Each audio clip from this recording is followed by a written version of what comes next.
Okay, in my other video, I talked about three things that you need to do or know in order to effectively and efficiently manage your nervous system. So one, you have to know what causes stress to your nervous system, the number one cause of it.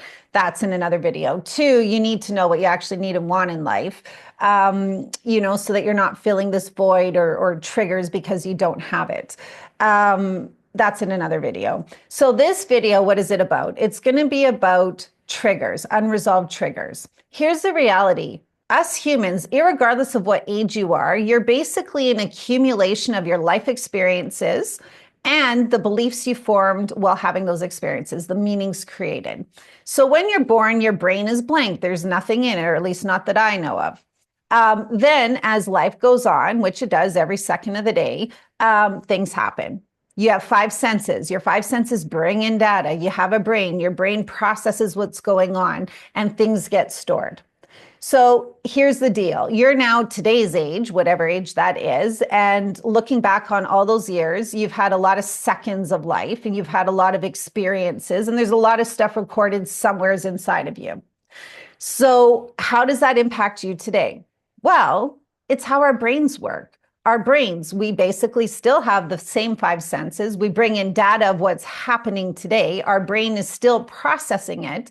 But now, as things happen today, our brain is processing it based off of information throughout our life that we have gathered throughout our life.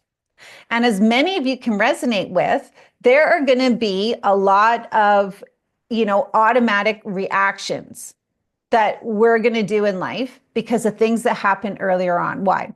Because the automatic part of your brain is there to protect you. It's to keep you alive, to keep you safe. It's its only job is to determine if something is safe, not safe, or you need more information. So, throughout life, as you're living your life and you're experiencing things, your brain is looking for patterns. It's looking whether or not to, what's going on to make sure that you're safe and you're going to stay alive.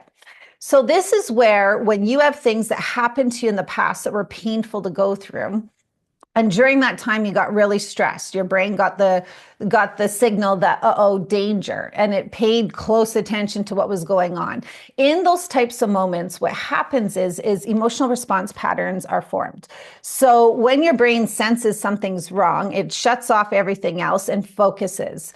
And during that time, there's a lot of information being absorbed. And then it basically gets mixed together, put really simply. It gets all combined together and stored as an emotional response pattern. Why?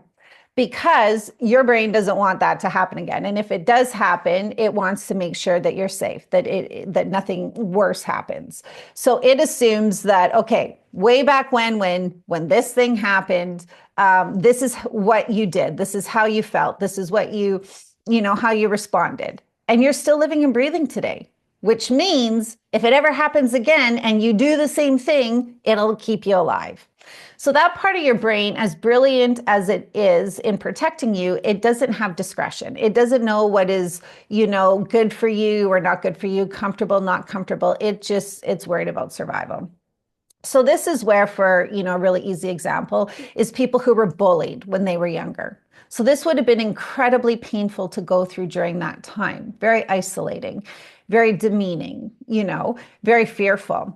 And so in those moments, what happens is the brain records all this information. So it might be big crowds, or it might be new people, like you go to a new school, people you didn't really know very well. It may be like a baseball cap or a color of a shirt. Really, we have no idea. But there could be things that were associated with those painful moments. And how you felt, how you protected yourself was to pull back, was to isolate. So now today, as an adult, it's possible that you could have social anxiety. Why? Because your brain is being reminded of it. It's sensing that pattern. So going out into crowds reminds it of that time. Seeing that baseball cap or the color of the shirt, you can get triggered with anxiety and not even understand the link. So this is why if there were things that you went through in life that were difficult to go through, maybe you had parents with mental health issues, maybe you had childhood abuse or trauma, maybe you moved a lot, maybe there was, they divorced, you were, like I said, bullied or cheated on, or grew up with very little money, poverty. There's all these things that can happen in a person's life. And there's all of these emotional response patterns that could have been formed. And some of them are actually, like the emotional eating or the emotional spending. Sometimes those are patterns that are ingrained in us right from when we were little. We get hurt, and then our mommy or daddy give us ice cream to feel better. Something bad happened in school, so they took us shopping to go buy something to make us feel better. So while it was all well intended, we now as adults can have these patterns of self-destruction because it's just an emotion, it's a recorded response pattern.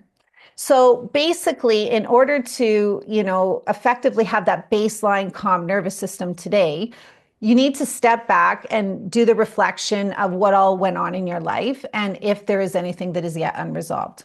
If it is not yet desensitized, where you think back to it and yeah, you remember it happened, but doesn't feel like anything, then what can be happening today is you could be triggered in your day-to-day life. There could be things in your normal environments that are triggering to that automatic part of your brain, the memories and the reactions to those things that took place.